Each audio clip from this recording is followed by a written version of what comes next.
Hello and welcome to Future Commerce, the podcast at the intersection of culture and commerce. I'm Phillip. I'm Aaron. Aaron, Aaron?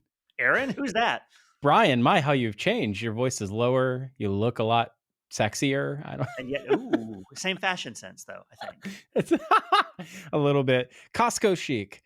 We like to keep it on the Future Commerce podcast. Of course, Brian is not with us here today, but who else could possibly replace my venerable co-host? None other than Aaron Sheehan, the man, the myth, the commerce legend.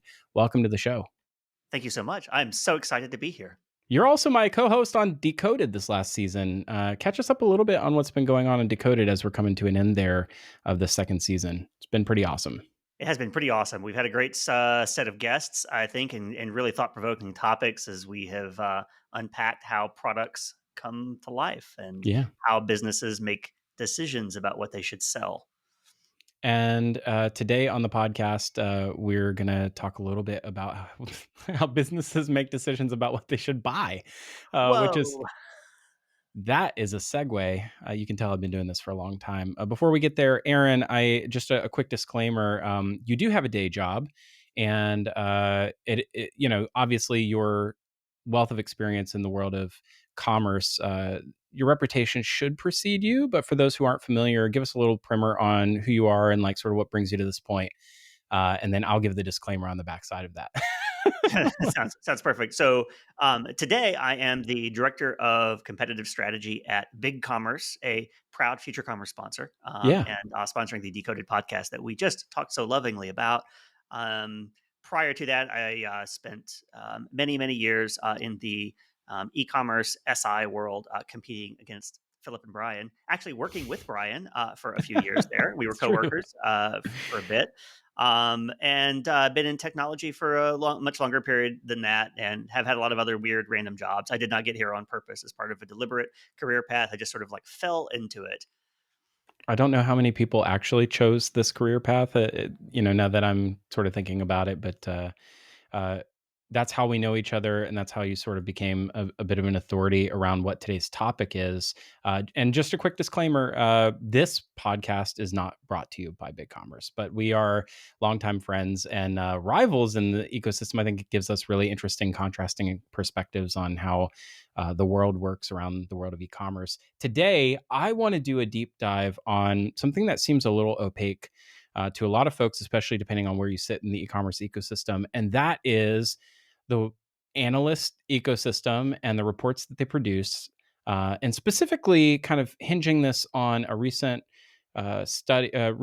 annual report that comes out from Gartner, which is a market research firm, and Gartner's annual Magic Quadrant for e-commerce platforms and digital commerce experience platforms. So I thought we could come to a little bit of how those things come to be, how we're supposed to interpret them, and you can give us a little bit of insight in how businesses that make these platforms wind up on lists like this. So we're going to go deep today. Let's jump into it a little bit.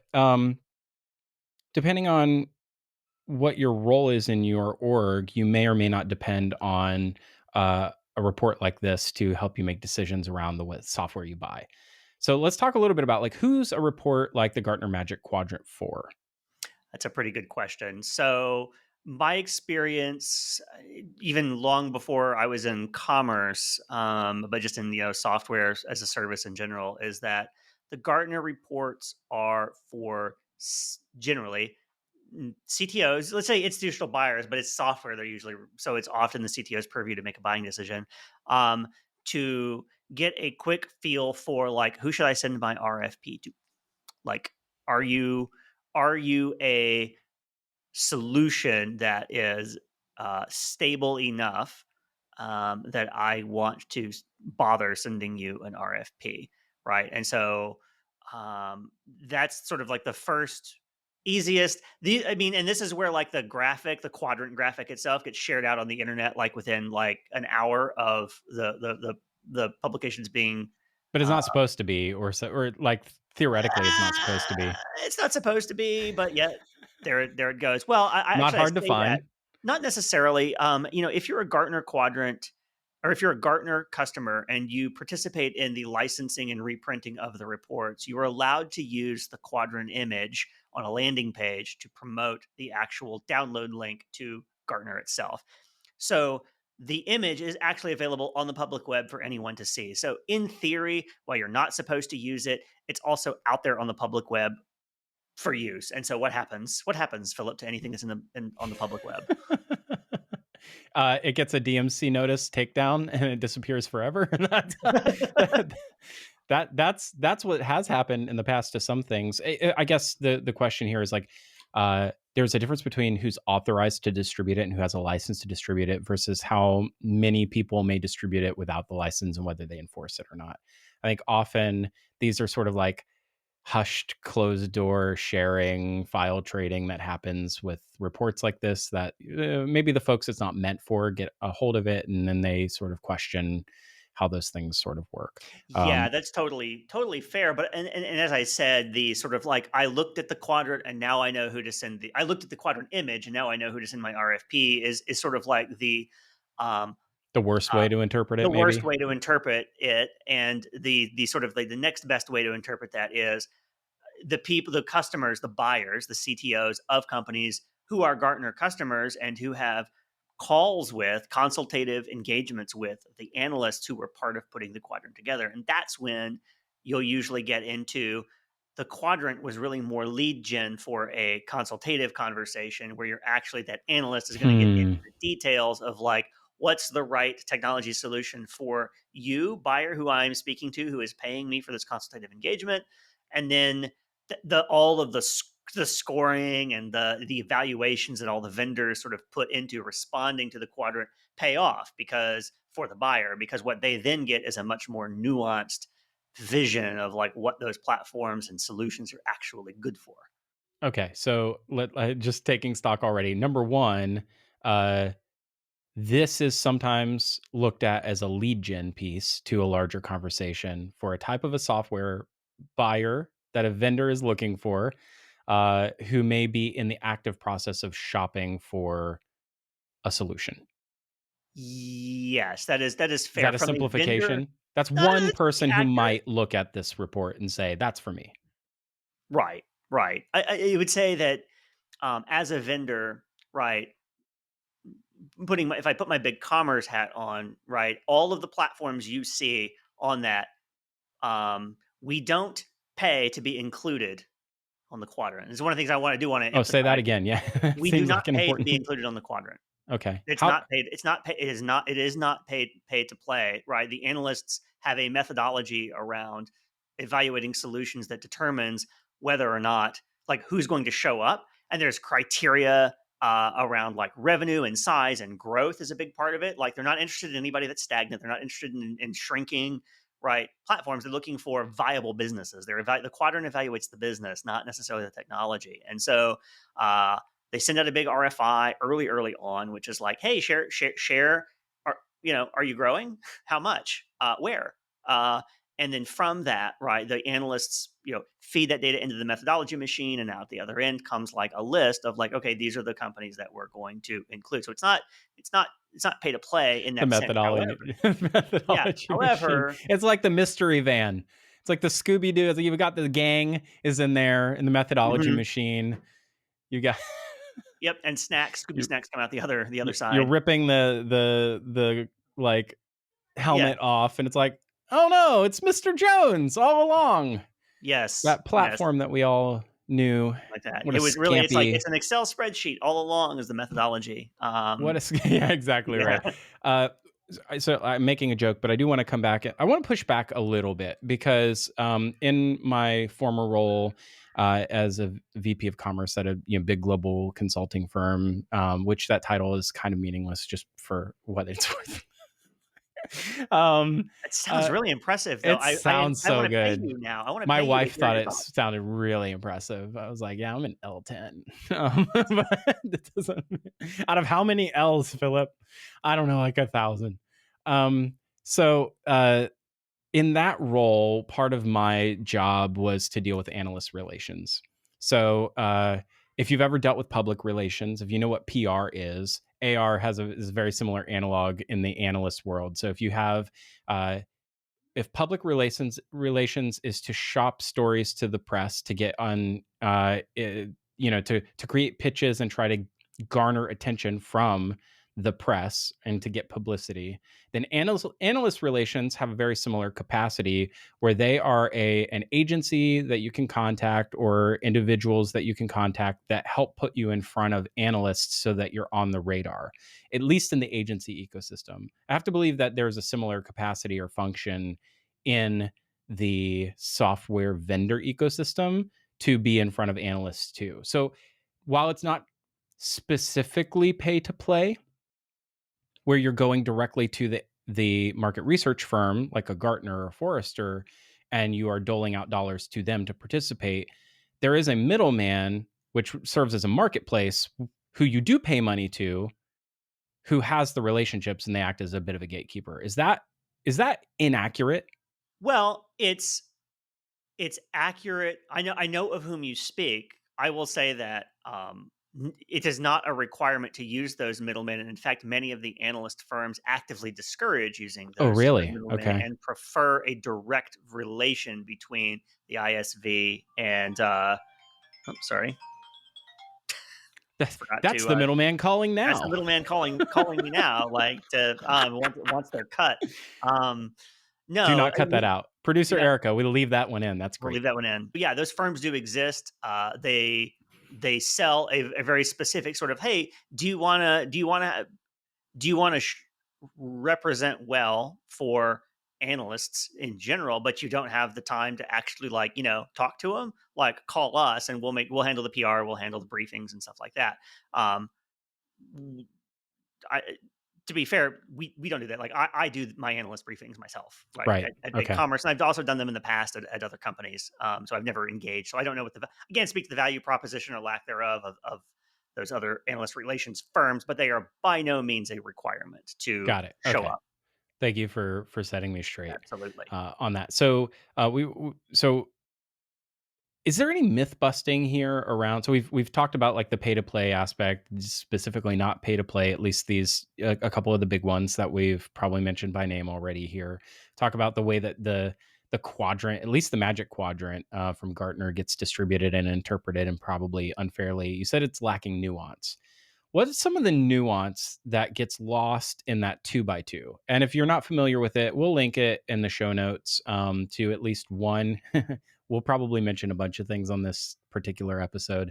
Um, but there's one graph in particular that was put out by Slava Kravchuk, a friend of ours from Atwix, which is an agency that has traditionally competed more in the open source space. I'm not sure what specifically they do today or what platforms they align themselves to today, but they did this like 3 year sort of motion or dynamic graphic that shows you where platforms started and where they ended over a 3 year period from 2021 to 2023 on that two by two. And on the two by two in Gartner, it's the vectors are completeness of vision from left to right and ability to execute from top to bottom or from bottom to top, where the top rightmost quadrant is leader and the bottom leftmost quadrant is niche.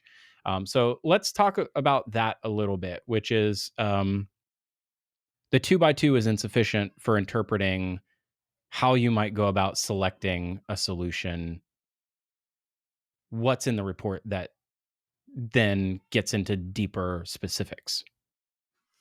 Yeah, so well, I think you just stated the axes, right? The vectors, the ability to execute and completeness of vision. So Hmm. for commerce specifically, because that's Gartner puts out lots of quadrants for lots of software solutions. There are also lots of other analyst firms, and you'll like Forrester puts out a wave, which is a different methodology. IDC puts out a marketscape. Everest puts out a peak matrix. Like there's some sort of cute branded name, right, that lots of these analyst firms have, that is a effectively it's an attempt to flatten what is an enormous amount of complexity into a two-dimensional graphic.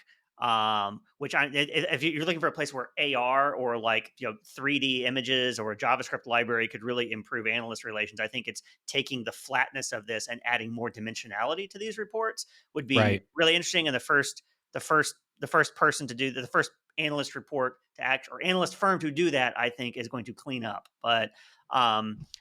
Because of what you just alluded to, Philip, which is that it's taking something that's very, very complicated and simplifying it down to basically running it through a methodology, sort of a standardized methodology. Because you talked about Slava's graphic, right, which is sort of the 3-year progression of platforms and as they move around.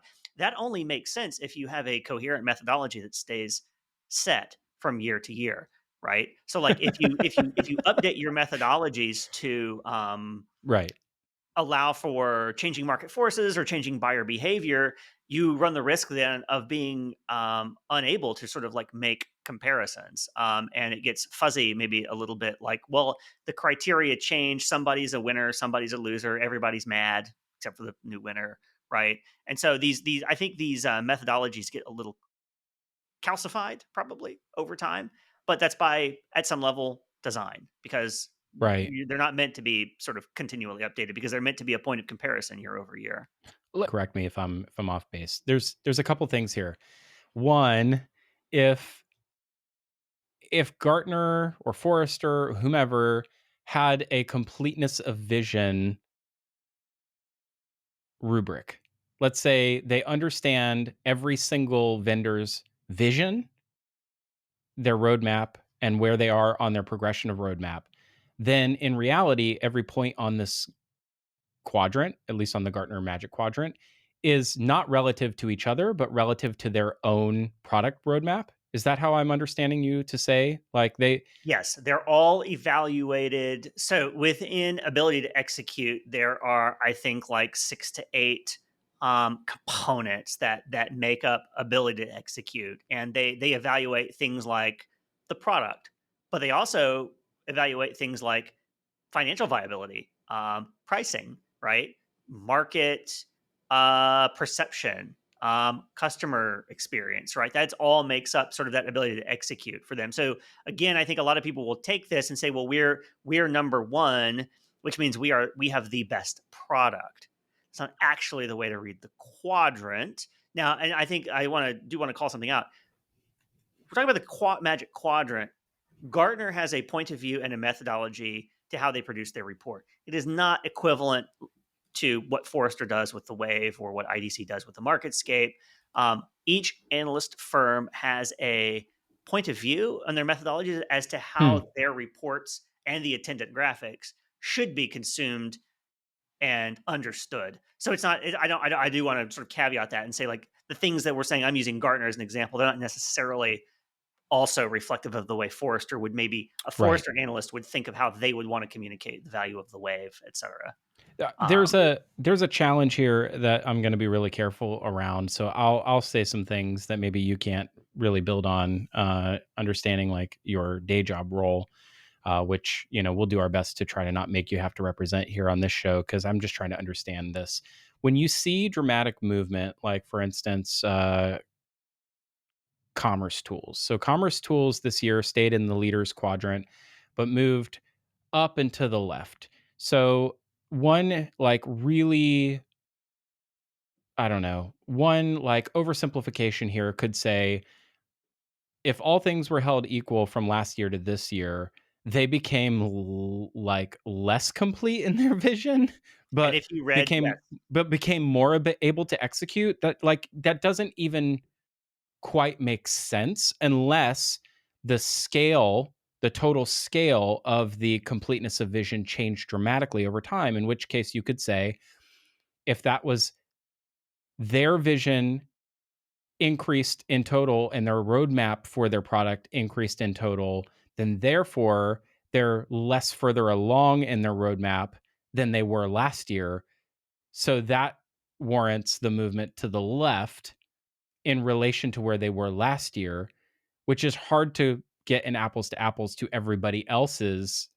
And in some way, you could basically make the argument that none of these should be viewed next to each other.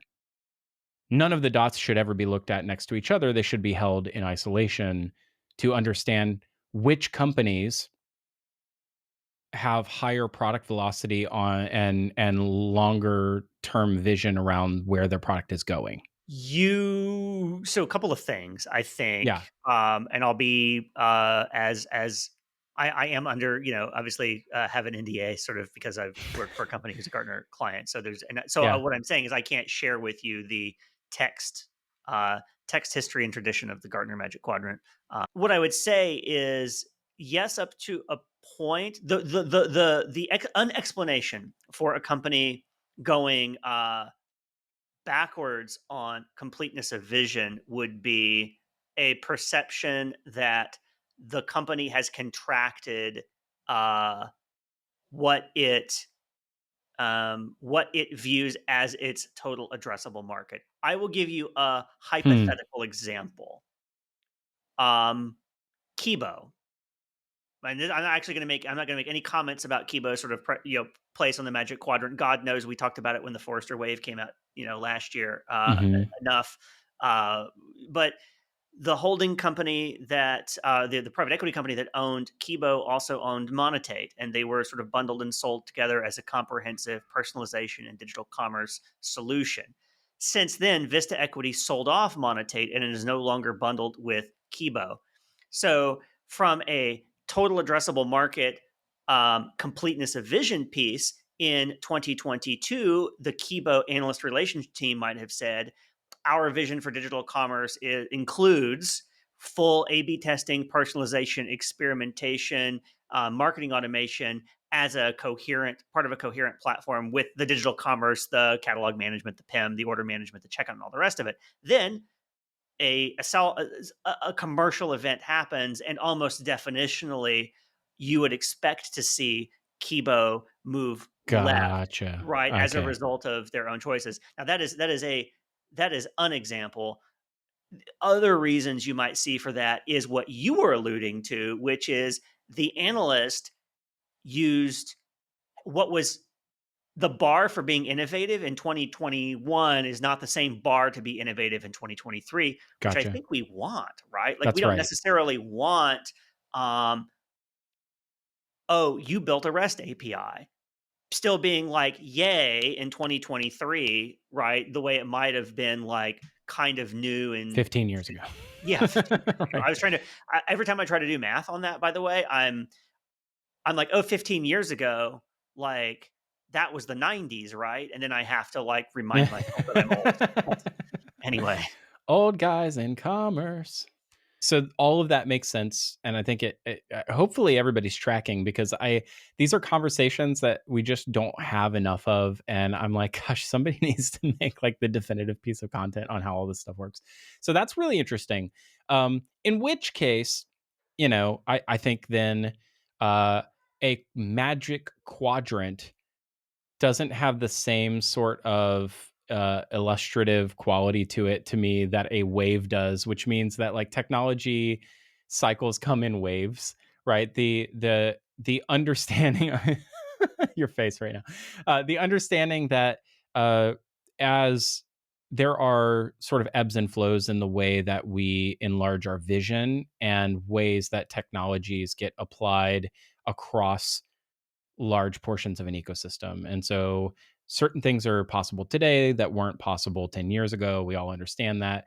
And as those things become possible and businesses start to move towards putting those into their products, you said marketing automation, right? Marketing automation was like revolutionary 15 years ago.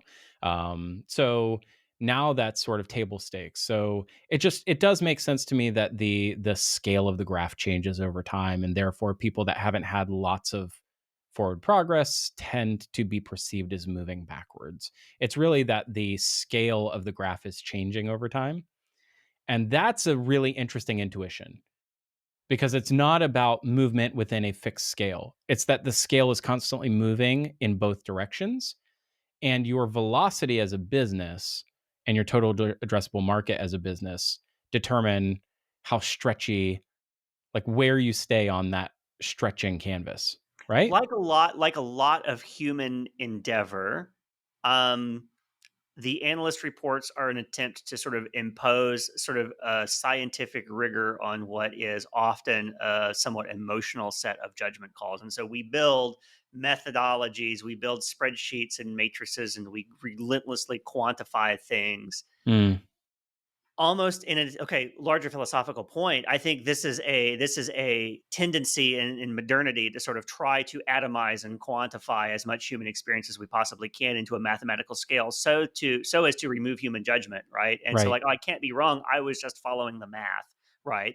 Just just just just do believe the science, right? Is but there's always that core, to your point, of subjective human intent and Mm. goals, and sometimes it may be subconscious. There's got to be a value add. And the thing that's ironic about this to me is consulting. When you pay for a consultant, Philip, you're paying for their judgment, right? If all my business problems could be solved by appealing to a calculator and a macro, I would not need to hire a consultant. I would just pull out my calculator and Excel and solve them. And so there is always that tension, I think, between the sort of, I don't want to call it faux rigor, because there's a lot of rigor that goes. I don't know. I haven't seen the model, but I believe there's rigor that goes into these evaluations and these models. Um, but you're absolutely right in that the velocity of one platform is somewhat not under their control, in the sense that the bar for where you move up, the unconscious gradation of like what is innovative and what is not, does change every year.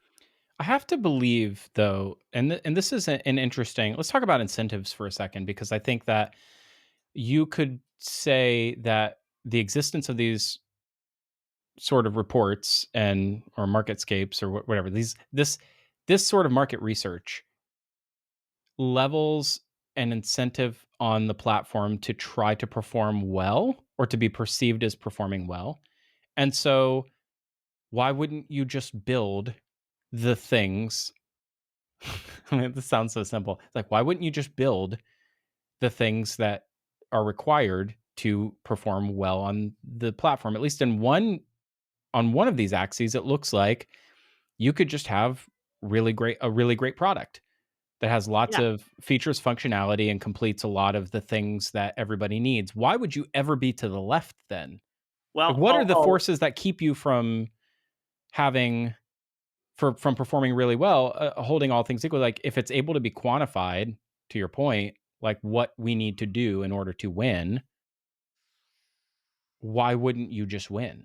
Seems it's as crazy. if Seems you easy. Like, great man, you should coach a football team, Philip. Like, hey, who wants to win? Just go do it, guys. yeah. Like, super Yeah, I'm easy. like freaking Deion Sanders right now. Like, Yeah. I could do Oh, that. nice. Yeah, I yeah. could do that locker Prime room speech. Prime Jackson, they call him. Yeah, that's prime Jackson. That's right.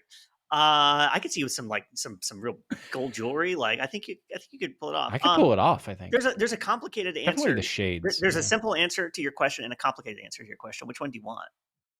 Let's give me simple first. It's like into the Okay. workday. Well, the simple answer is that winning the Magic Quadrant does not equal commercial success. And most companies are optimized for commercial success, and they are not the same thing. And there are plenty of platforms that fall off the quadrant, right? And so, like, just because you showed up doesn't mean that makes it rain, right? And so, yes, a company can absolutely, I think, um, try to game the quadrant. My personal opinion is that is exactly what Magento did for a Hmm. while, right? They hired someone from an analyst firm to run their product vision, and they started climbing the analyst reports. Like, and I remember a period of a lot of innovation. This was back when it was, Primera, I think, was sort of the when it was privately held, and that Right. interregnum between eBay and Adobe.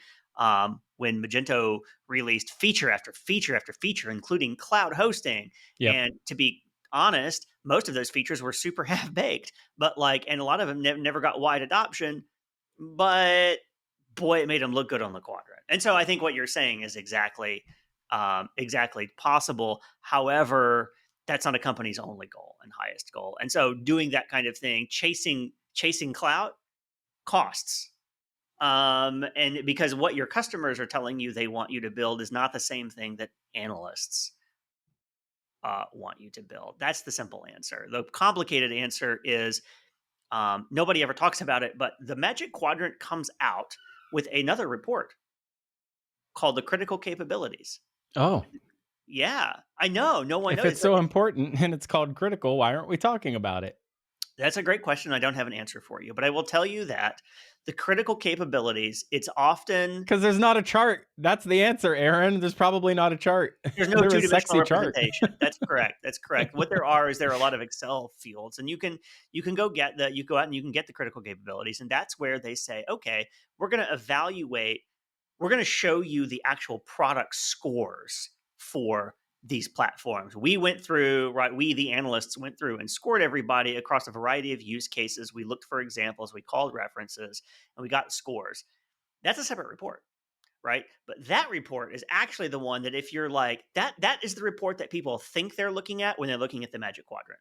I made this mistake for a really long time, right? Because you only ever, to your point, you only ever see the graphic. So like we like pictures, we don't like spreadsheets. That's right. So we read the Yeah. picture, we look at the picture. And so there's a what I will say is if you looked at the quadrant, right, and you see that that visionary side of the quadrant, that's that bottom right, right? That's where the completeness of vision is the strongest, right?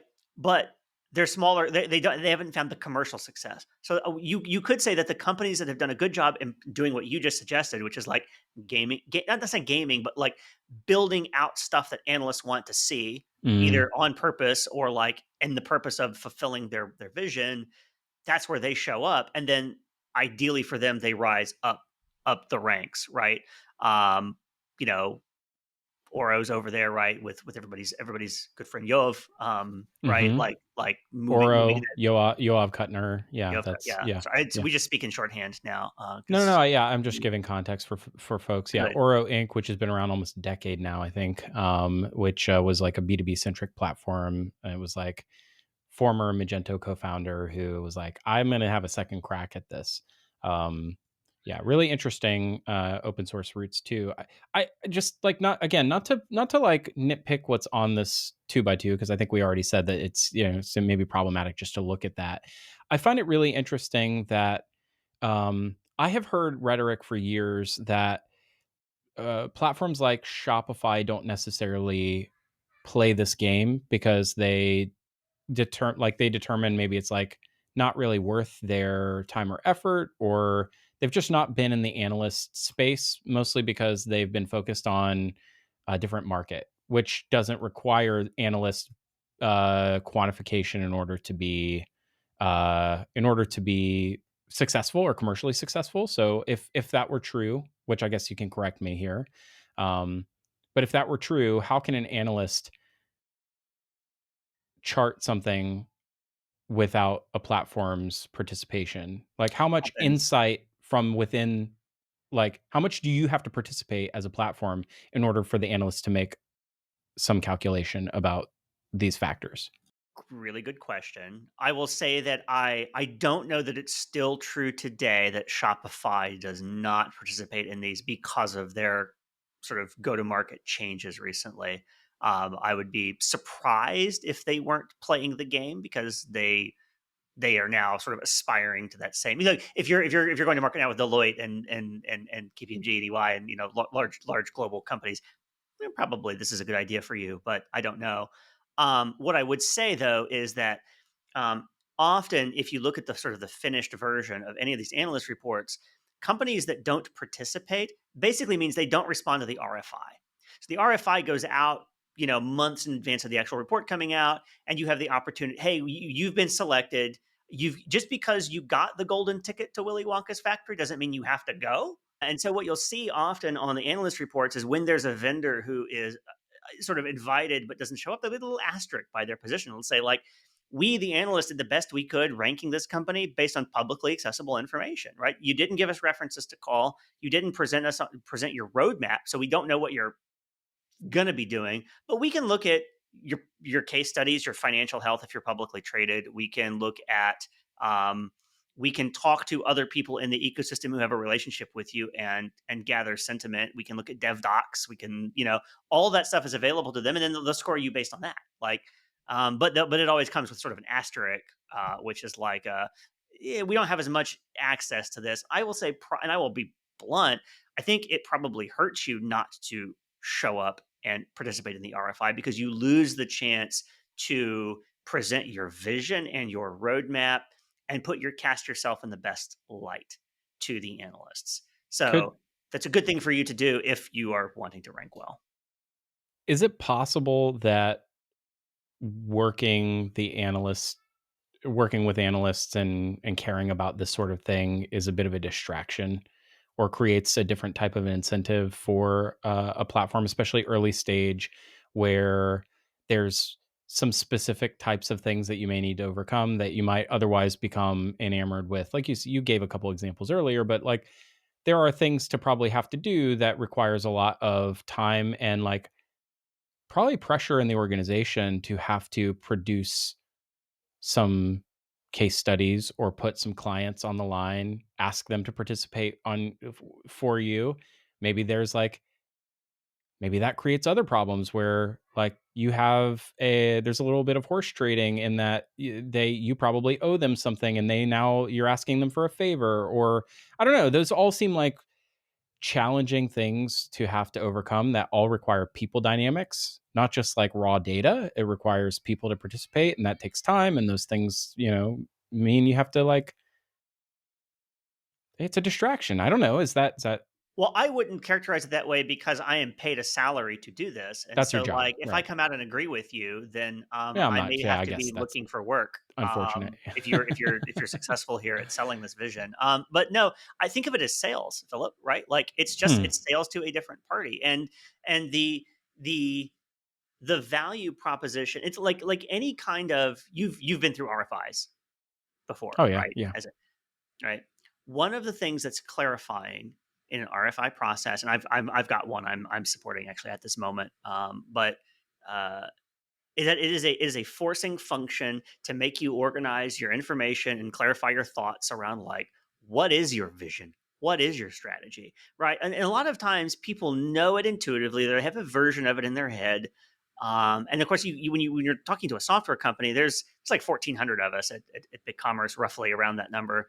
Other platforms have more people, other platforms have fewer people, but wherever you have more than one person, you have different opinions and thoughts about like what that stuff is. And so it does force you to sort of like get that stuff together and organize it. And often you can get there are good things that come out of going through the process beyond just the ranking on the quadrant. It's always good, I think, to force collaborative, cross-functional team engagement because that's what this is, right? Product, sales, like Right, finance, product marketing, all have to come together, right, to sort of like put because of the RFIs from these analyst reports are quite large and quite thorough. And so like you all have to get together, you have to share information. And it's you could call it trauma bonding, I guess. But I think it's good. I think it's good for you overall, just as people, as a company, as a business, to go through the process. It is a lot of work. I don't want to downplay that. It is oh a lot of man. work, especially when you have 3 or 4 a year of these hitting, and everyone requires its own product management, project management, and program management and oversight and all the rest of it. But yeah, I think it's valuable, and I think on the commercial, the grubby commercial side of it, Philip. Uh, Anybody that shows up, you know, relatively well on the quadrant gets RFPs at the end of it. Because as I said at the beginning, Yeah, this is theoretically, if you validation. This is validation yeah, that like if you're on here, yeah, if you're it on should pay off, here right?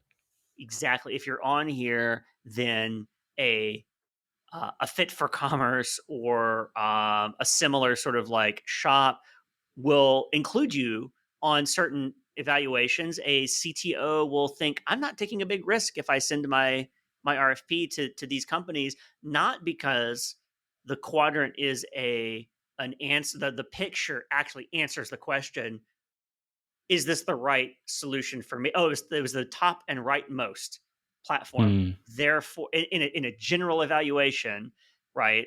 Therefore, it's the right one for me. Because if you look at the quadrant specifically, I'm looking at the graphic now. I see giant suites like SAP and Right. Salesforce. I see headless only platforms like Commerce Tools and Spryker and Elastic Path. I see Hmm. open source platforms like Oro that we just talked about. I see ERP bolt-ons like Sana. I see multi-tenant SaaS platforms like BigCommerce and Shopify. This is a big this is a graph saying vehicles. Here are a bunch of vehicles. And if Mm. I'm shopping for a car for my family and I look at this, there's trucks, there's electronic vehicles, there's plug-in hybrids, there's SUVs, maybe the occasional tank like on here. And it's like, well, if if an Abrams tank is the top rightmost vehicle in the vehicles quadrant, is it the right, because it can do the most things and can Yeah. like shoot a big gun, like it's the best vehicle for a family, not necessarily because the Sprinter van is also on here or whatever you want to sort of like have. And so that's where the nuance comes in. There's a different way for me to think about how to look at something like the Magic Quadrant is, uh, what we're mostly looking at is flat plane, two-dimensional static graphics. But to really understand, you kind of need something that's interactive, that's based around a lot of criteria that might apply to your context.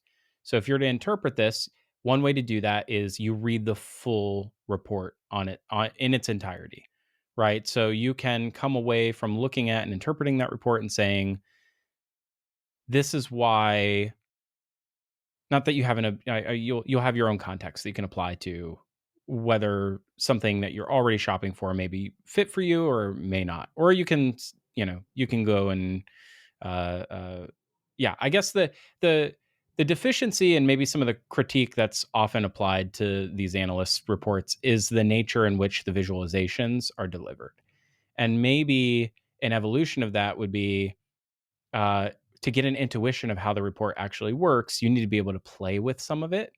And that would require you to have some insight into the inputs that make the report what it is, which is like a proprietary thing on its own. So it's like I guess I'm just more musing around, there's ways to dispel some of the like criticisms around the report, but the people, I guess, generally that are criticizing the report are not the audience for whom the report is meant.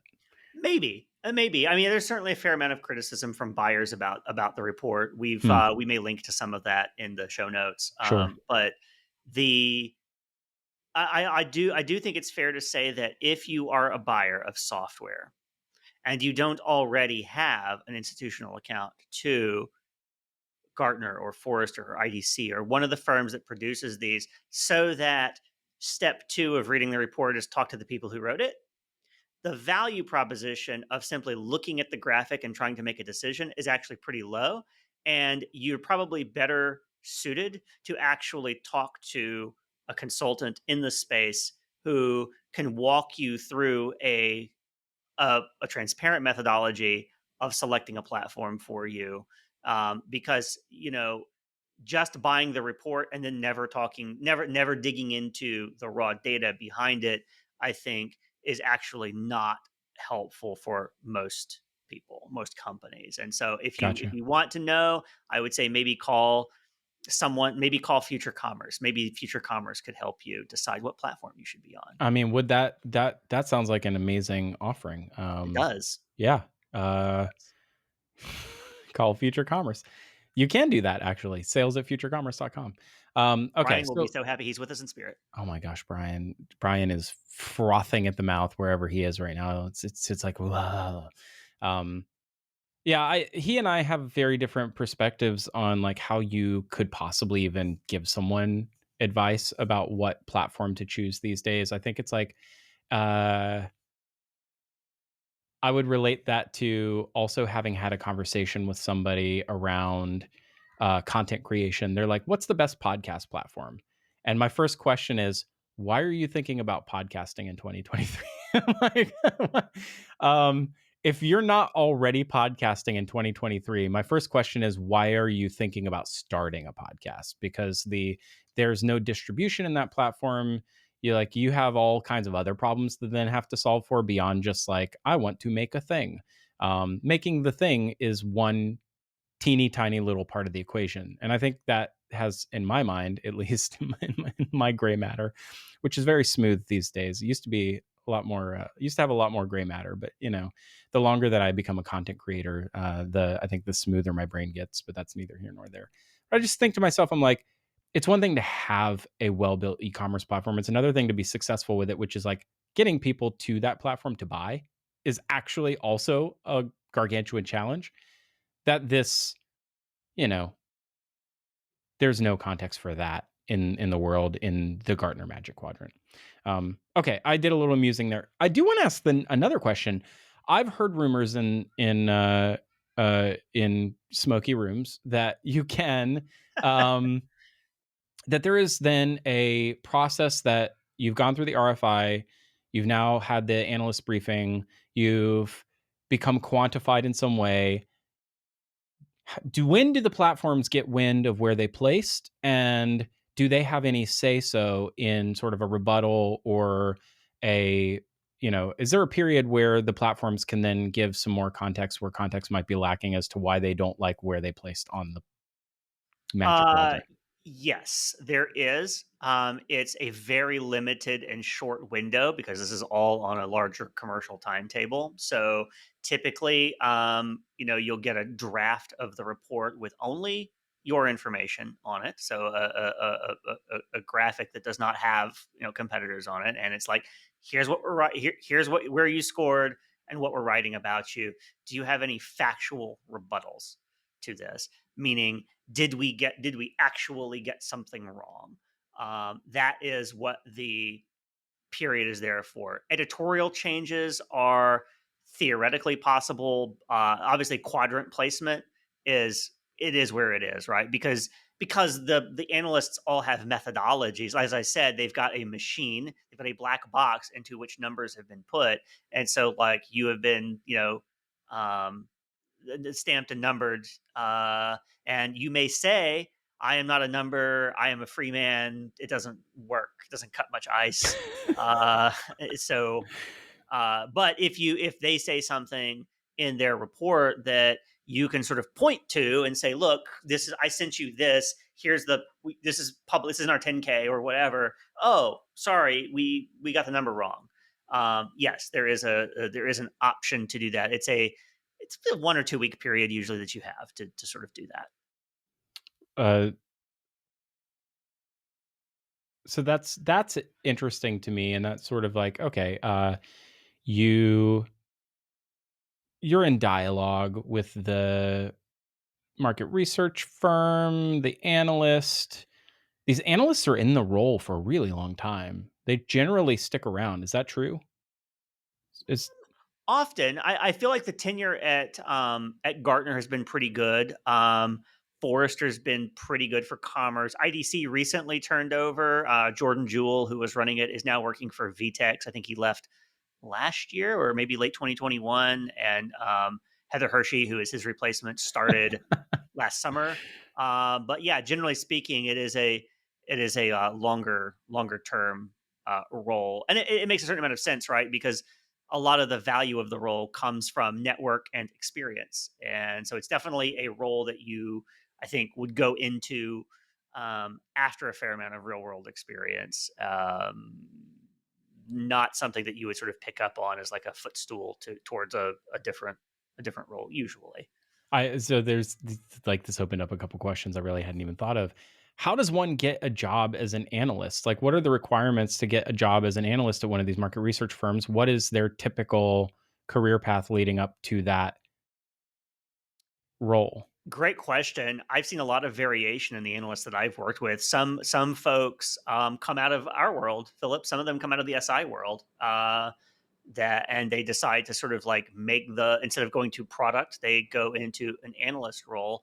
Because if you think about it, what we've all done in working at agencies and solutions integrators is evaluate tech and learn how to sort of like quantify the unquantifiable in our own proposals and delivery recommendations. So there's a certain amount of common skill set. A lot of people come out of academia. I've seen they're very people with See, that makes a lot of sense to me. PhD, Yeah. right? Yeah, because of that rigor piece that I was talking about. I see people come out of sometimes you'll see people come out of like uh, you know larger sort of management consulting, so McKinsey or BCG background, where again Yeah. you're That a makes a lot quant, of you're sense too. used Yeah. to, yeah, Yeah. exactly. But I would say it does tend to attract people with specific industry expertise in a particular set of tech, because like I said, all of these firms evaluate lots of different solutions, and so there's an insure tech quadrant and a digital commerce quadrant and an ERP quadrant and all the rest of them. And so if you come out of that world and you have sort of hands-on experience, and then you also have either the proper academic or consultative background, I think you can be a good fit for that role. Are you? I There can put in a good word for you if you're looking. Yeah, I don't know. Maybe there's a future commerce, visualization at some point in the future that we could craft up.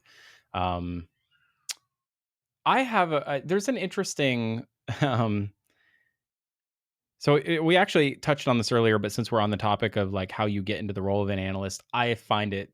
I kind of laughed a little bit when you said it earlier, but I didn't like just point it out. Like, it's kind of funny to me that analysts then often or with some frequency wind up at the platforms working for the platforms that they Well, I can uh think of one example of that. Like, but okay, yes, or a couple. a couple, a couple, a couple. Right, yeah, yeah, okay, yeah, that seems interesting to me, but I it's neither here nor there. The fox guarding the hen house, is that the I phrase I that, don't know. that I sort of mean, like? that's All right. maybe. It depends on how often that happens before you start to say like something's fishy here. I can't see that it happens very, very often.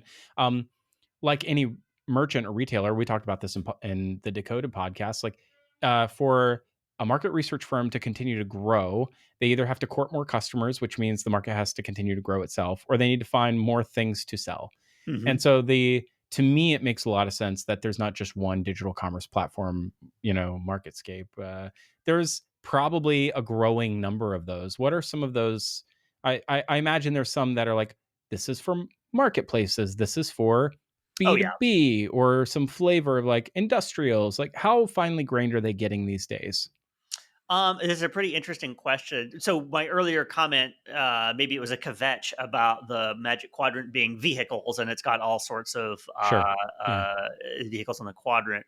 Um, you'll see some firms, for instance, are slicing it. They'll do a Forrester, for instance, as a B2B wave and a B2C wave. Well, that gives you a sort of a somewhat handy way of saying, okay, separating the sheep from the goats, basically. But then of course there will be vendors who play in both, right? And so like that's also useful information. um, I've also seen there's an analyst firm out there called Paradigm that puts out a report called the Combine every year. Andy Hoare runs that, ex Forrester analyst, I believe. He did Death of a B2B Salesman, I think, back in the day, and then now he's got his own firm. He does only B2B. His entire Hmm. practice, his consultative practice, and his analyst publication is purely B2B, and he does a mid-market B2B and an enterprise B2B combine. You will also see some of them that will come out. I think IDC does a headless one, for instance. Like, so if you're a headless platform, and that's, I think, helpful in the sense that you can get very specific, and the more specific context you can bring into your graphic, I think the better, the more useful your two-dimensional graphic probably is, because people, that context is the actual third dimension in that sort of like 3D visualization that I was advocating for at the beginning. It's the context that helps you interpret the graphic, right? And I think that's actually a good thing for a buyer, because it lets you understand at a glance kind of who the products are for that you see on the list. Uh, Gosh, I wish this is a complete non sequitur, but there is an incredible YouTube channel called Three Blue One Brown, where I'm not sure if you're familiar with it. It's a mathematics YouTube channel, but what makes it so powerful is, unlike Salman Khan from Khan Academy, who does a really great job of showing you like building up things like your understanding of things like vector calculus through like writing, like as if it was a whiteboard.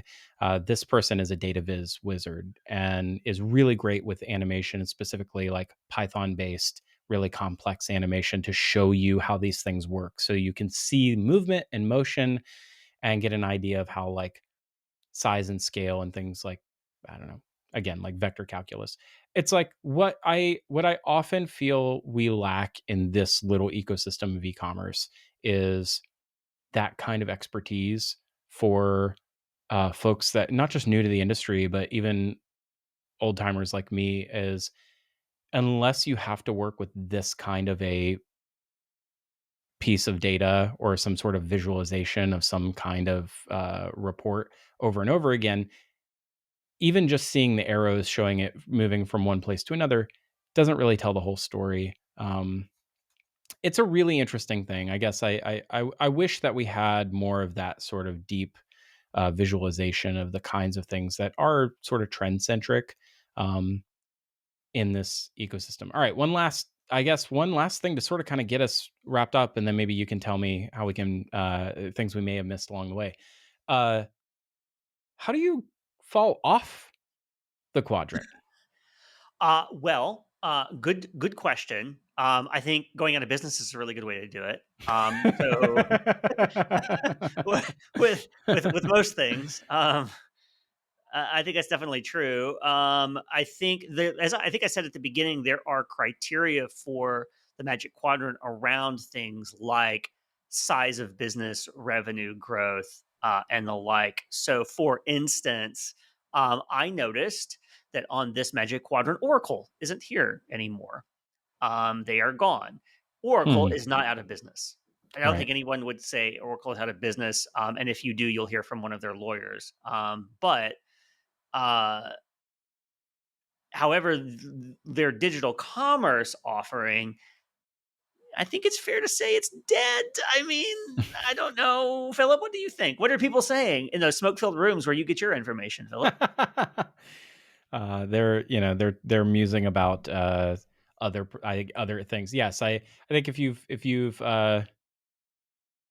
there's a number of things that I think have been declared dead that are still very much alive on this quadrant anyway, which I find to be another interesting, separate separate conversation, totally separate possibly. conversation. So yeah, I think sort of like laying off all your people and no longer being commercially viable, effectively not showing revenue growth is what it boils down to. Is Right. like if Okay. you've contracted in terms of the piece of your business is digital commerce. And now look, I mean, for these larger suite based companies, that's always a little bit of a crapshoot, like SAP and Salesforce, because none of them report earnings that Sure. are specific to just the commerce line of their business. And so there's always a little bit of sort of self-reporting going on. But I think if you fall off, that's one way to do it. I wonder another one has fallen off completely is Optimizely. Which is really the formerly known as Episerver, at least in terms of Right. the former quadrant presentation. There was a weird sort of get merge thing that happened with them where Episerver acquired Optimizely and then took Optimizely's Yeah. brand. They had the better brand. Opticon is happening right Objectively, now. they had the better brand. I mean, Shout out to Optimizely, Opticon happening right at this very moment. So, but that's one where they have, I think, as part of their acquisition, what it feels like from the smoke filled rooms that I'm in is that they have de emphasized digital commerce in the last 2 years as a product suite, which is odd again for Episerver. Um, but as a result, they have not grown enough to merit being on the quadrant. So you don't have to go out of business. Sometimes you can just sort of take your eye off the ball to fall off the quadrant. or yeah, or even decide that like, yeah, take your eye off the ball. I think that implies some sort of like dereliction of duty that's maybe not necessarily true, is more about you can't do everything in this ecosystem. I think the massive suite days uh, are maybe numbered. It's the ecosystem really has room for. I got this from a recent conversation I had with uh, some folks about the like how much room is there in any technology ecosystem for 5, 10, 15 competitors. After some period of time, things kind of settle out to being two or three major competitors, and they take up the large amount of volume. Like AWS or cloud services being the greatest example is like there's AWS, Azure, GCP. That's it. Yes, there are smaller ones for sure, and there always will be because there's always room for Jello, I guess. But for the most part, for the most part, what you have is a yeah, the pie is made up largely of a few big players, and what we're spending the last couple decades doing is just determining who those big players are.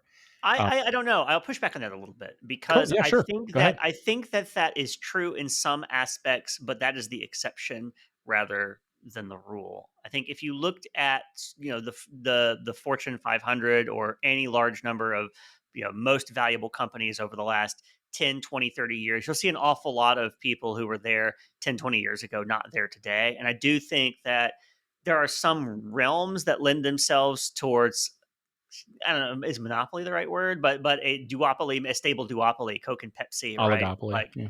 yeah. But I think that with software, we've mostly avoided that. You can point to in CRM, you can say, well, there's Salesforce, and that was true. And then HubSpot came up out of nowhere and just started like Mm. taking market share away. And I think what happens is a lot of these companies build an audience where there wasn't one before. And this is this is Clay Christensen's sort of like, innovator's dilemma piece, which is a lot of the, a lot of companies will enter a world that is stably defined by a small set of enterprise competitors, and they will start taking those guys lunch slowly over time, and then they will become the thing that they were sent to destroy, Anakin. But that's a cycle. That's a creative They were the destruction chosen cycle. one. They were the chosen one. Yeah. Salesforce had the high ground. I was gonna say, you have the high ground, it's This can over. we can do this all day. Wow, from Willy Wonka to Star Wars, we really It's truly, we run are the Renaissance gamut. men. We are My Renaissance gosh. men. That's a really interesting insight. Thank you for the pushback. I guess it really comes down to how you see e-commerce or basically like shopping cart or catalog management software. Do you see it as differentiating software that runs some facet of the customer experience that demands its own brand and brand affinity from a software buyer?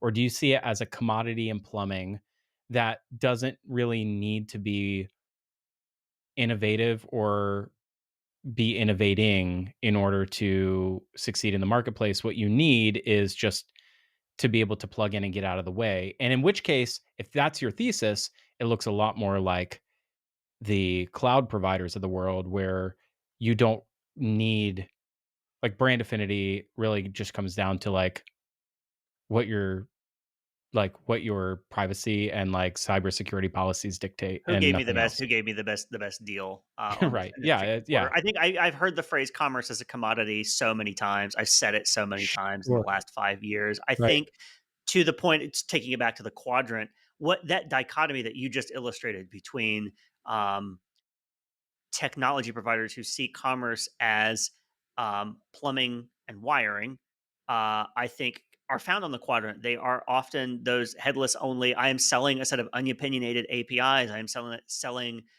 packaged units of functionality, right? PBCs.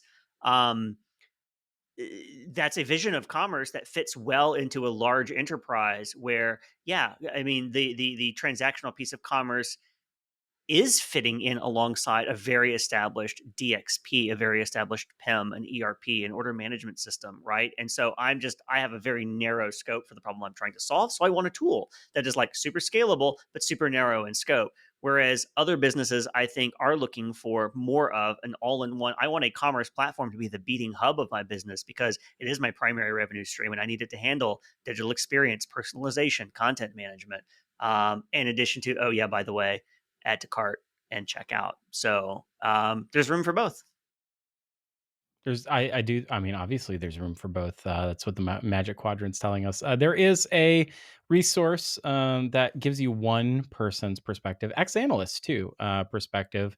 Brian Walker wrote up a very long, extremely very long piece on his thoughts about the most recent Magic Quadrant. I think that it gives you a one insight. So Brian's former Forrester, is that right? Former Forrester, he was most recently chief strategy officer at Bloomreach for the last several years and has recently left to start his own consulting business. So props Yeah. to Brian. He also makes a really mean cocktail, or so I hear. Apparently, or at least that's what the first 4,500 words of the write-up, seems to suggest.